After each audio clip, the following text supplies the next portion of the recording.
comment est-ce qu'on peut s'assurer que votre équipe est mieux outillée pour faire face à cette turbulence-là? Parce on pourrait mettre plein de cadres de gestion en place, la turbulence va exister quand même. Fait qu'il faut être juste mieux préparé à y faire face.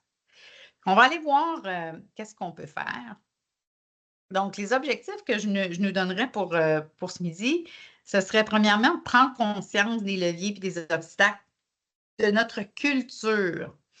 Je vais vous en parler tantôt, mais quand on fait face au changement, il y a certains traits de notre culture qui peuvent devenir des leviers, mais il y en a d'autres qui peuvent nous rendre la tâche difficile là, à travers le tourbillon des changements. On va vouloir aussi comprendre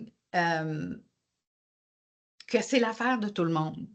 Que c'est pas vrai qu'il y a un consultant interne ou externe qui peut s'assurer que tout va bien, que c'est pas non plus l'affaire d'un chargé de projet, que c'est pas, il n'y a pas de doigt à pointer. Tout le monde a un rôle à jouer pour s'assurer qu'on développe la résilience. Troisièmement, on va vous offrir quelques pistes de solutions pour faire évoluer votre culture. Donc, sans plus tarder, je vais parler de culture. C'est quoi la culture? Bien, la culture, c'est comme un iceberg.